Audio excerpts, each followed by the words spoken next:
नमस्ते दोस्तों। आज हम बात करेंगे कुछ अपने देश की जैसा अभी माहौल चल रहा है कि भारत को किस तरह से हम रोकें। अभी आपने नाम बच्चे लोग ने तो सुना होगा, ग्लिस्को डीएस। ग्लिस्को डीएस क्या है?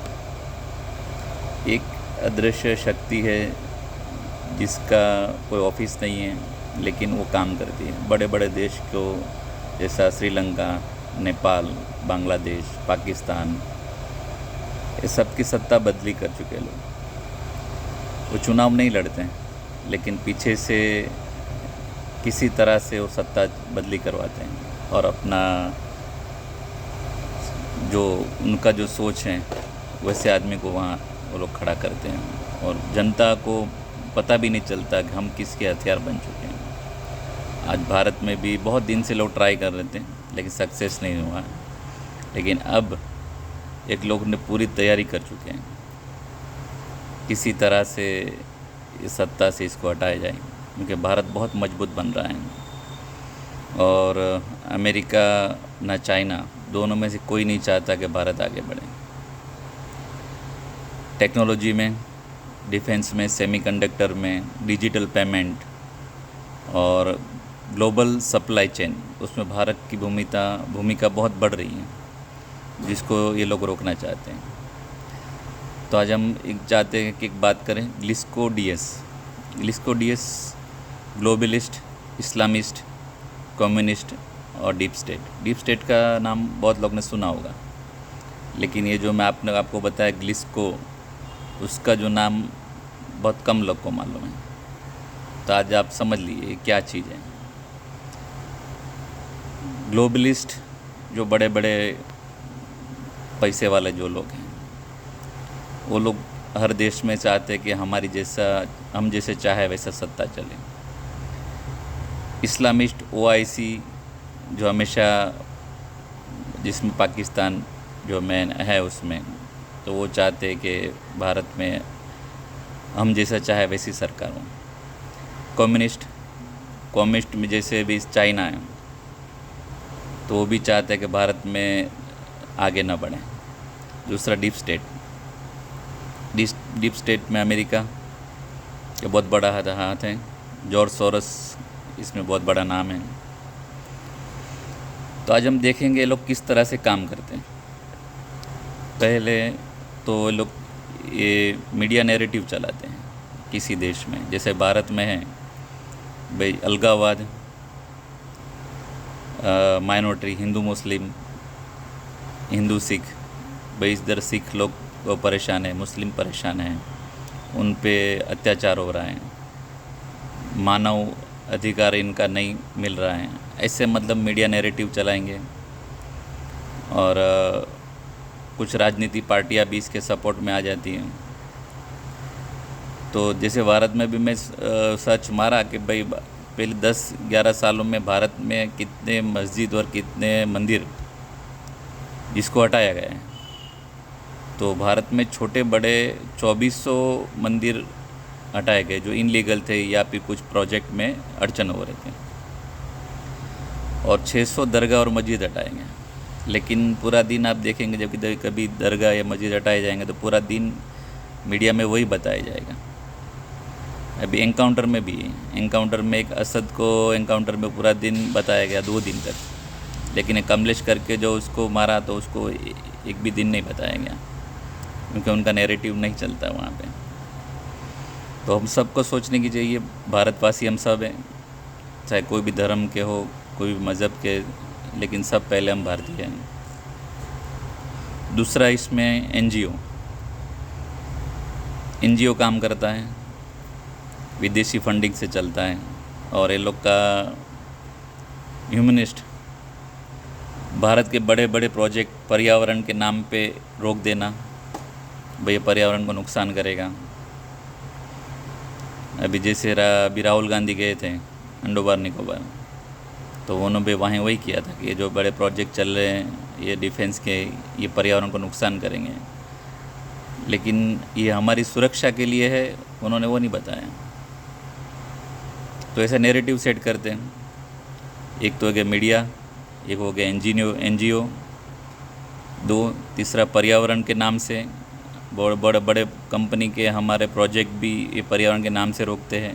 जो बड़े बड़े बांध रहते हैं उनको रोकते हैं, डिफेंस के लिए जो बनता है उनको रोकते हैं।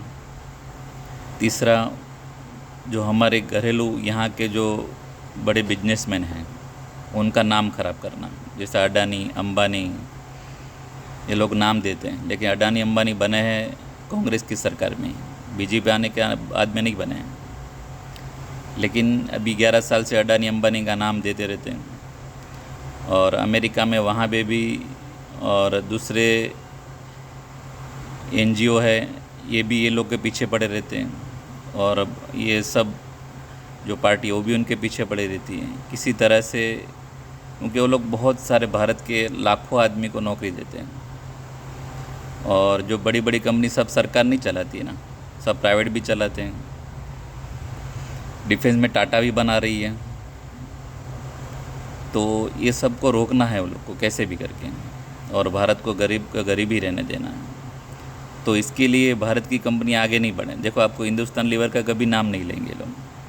हिंदुस्तान लीवर बहुत बड़ी कंपनी है भारत में, लेकिन कभी नाम नहीं लेंगे, सिर्फ अडानी अंबानी का नाम लेंगे क्योंकि इनको ये सूट करता है। दूसरा, अभी कैंपेन चलाया था अडानी के नाम से कि ये कंपनी मतलब फेक बना रही है, ये अपना जो रिपोर्ट कार्ड बनाती है वो गलत बता रही है। अमेरिका में केस चला, तो अपने आर्थिक तौर पे भी हमको शेयर बाज़ार में तोड़ना चाहती है, शेयर बाज़ार को नीचे गिरा के और भारत की छवि ख़राब करके, जो बाहर से जो इन्वेस्ट होता है अपनी शेयर बाज़ार में, आज बहुत दिन से वो लोग पैसा निकाल रहे हैं। क्योंकि भारत पे गलत रिपोर्ट कार्ड बना के, कंपनी का भी गलत रिपोर्ट कार्ड बनाते और भारत का भी रिपोर्ट कार्ड गलत बनाते हैं। अभी आप कभी सोचेंगे जिसमें हम कई रिपोर्ट में पाकिस्तान, बांग्लादेश, ये सबको हमसे आगे बताएं, जबकि भारत इनको हेल्प करता है। तो वो हमको पीछे बताएं। और जहाँ मानवता का कोई ऐसा नहीं, किसी को कुछ भी कर सकते हैं, वो हमसे आगे हैं। तो ये जो रिपोर्ट कार्ड है सब फेक है। हमेशा हिंदुस्तान को पश्चिमी मीडिया ऐसी करती आ रही है, शेयर बाज़ार को प्रभावित करके, भारत की आर्थिक छवि खराब करके, हमको आर्थिक फिर विदेशी फंडिंग करके एनजीओ जो पर्यावरण, फिर उसका मुद्दा बनाएंगे, ह्यूमन राइट्स का मुद्दा बनाएंगे, मीडिया नैरेटिव चलाएंगे। हमारे जो सीजीआई है, जैसे अभी सुप्रीम कोर्ट है, उन पे वो लोग उंगली उठाएंगे, मतलब किसी को नहीं छोड़ेंगे। ये लोग बोलते कि भारत पूरा भ्रष्ट हो गया है, ऐसा करके नैरेटिव चला के अभी कल ये सीजेपी जो नई पार्टी ऑनलाइन बनी है, अभी वो कल भाई बोलता है कि मैं भारत आऊँगा। मैं भी चाहता हूँ कि धर्मेंद्र प्रधान जी अपना इस्तीफ़ा दे दें, क्योंकि जो हुआ वो गलत हुआ। बच्चों के साथ में जो पेपर लीक हुआ, और जो परीक्षा लेती है एनटीए, वो भी भंग होनी चाहिए, नई तरीके से उसका गठन होना चाहिए, ये मैं भी मानता हूँ। लेकिन दंगा फसाद करके, जैसे अभी नई पार्टी ऑनलाइन बनाए हैं अमेरिका में बैठ के, और 3 जन को यहाँ पे अपना सदस्य बना के उसका प्रेस कॉन्फ्रेंस कर दिया, प्रवक्ता बना दिया वहाँ बैठे बैठे।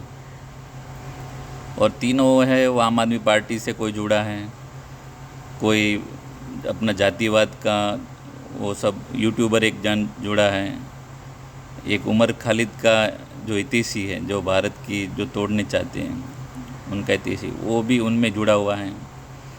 और भारत को, जनता को, जो यंग जनरेशन है उनको गुमराह करने के सोच रहे हैं। तो बच्चे लोग, आप लोग ध्यान दो कि इस जैसे के झांसे में नहीं आना। जैसा नेपाल में अपने ही देश को जलाया, वैसे भारत के बच्चे तो नहीं करेंगे, हमको विश्वास है। और ये पार्टी बनाया, पार्टी में सदस्य कौन बन सकता है वो आपने देखा होगा। जो आलसी हो, पूरा दिन मोबाइल चलाते रहता हो, जो जिसके पास काम धंधा ना हो, वैसे ही आदमी उसमें सदस्य हो सकता है। तो कॉकरोच पार्टी, कॉकरोच होता है, वैसे भी आपको मालूम है कि वो गंदगी करता है, लेकिन ये कॉकरोच पार्टी जो बनाए हैं, तो हम लोग किसी आलसी आदमी को सत्ता या हमारे जीवन का उनको कुछ फैसला लेने का नहीं सौंपेंगे। भारत की जनता इतनी समझदार है। और आलसी आदमी किसी का वो नहीं कर सकता। जो अपना खुद का कुछ नहीं कर सकता, वो दूसरे का क्या करेगा। तो ख़ास करके बच्चों, इसके बहकाव में नहीं आना, मेहनत करो, पढ़ो लिखो, स्किल सीखो। सबको नौकरियां सरकार नहीं दे सकती, चाहे कोई भी सरकार हो, चाहे कांग्रेस हो, चाहे बीजेपी हो, या दुनिया में कहीं पे भी कोई भी देश हो, सबको सरकारी नौकरी नहीं मिल सकती। आप प्राइवेट जॉब भी कर सकते हैं, आप प्राइवेट बिजनेस भी कर सकते हैं, आप स्किल सीख के कुछ भी काम कर सकते। 10-15 हज़ार का नौकरी एक ग्रेजुएशन पूरा करके आप ढूंढेंगे ऑफिस में जाके, तो कोई मतलब नहीं है। अब एक ग्रेजुएशन पूरा कीजिए, पढ़े लिखिए, कुछ स्किल सीखिए। आज की तारीख में कई ऐसी काम धंधे हैं जिसमें आदमी नहीं मिल रहे हैं। 20-25 हज़ार तो ऐसे ही कमा रहे जो आदमी कहीं भी मेहनत करेगा, लेकिन हाँ, मेहनत करनी पड़ेगी, बगैर मेहनत के कुछ नहीं मिलेगा। तो ऐसे सब ये जो नैरेटिव है, डीप स्टेट एक्टिव हो चुका है। लिस्को डीएस, जो मैं आपको पूरा नाम दिया, वो पूरा एक्टिव हो चुका है भारत में। कैसे भी करके राहुल गांधी जी बोले कि ये साल नरेंद्र मोदी जी मतलब सत्ता से उतर जाएंगे, उनको कैसे भी उसको उखाड़ना है। भारत की जनता सोच समझ कर चले और इस लोग के ऊपर कभी भरोसा ना करें, यही मेरी सबसे प्रार्थना है। जय भारत, जय हिंद।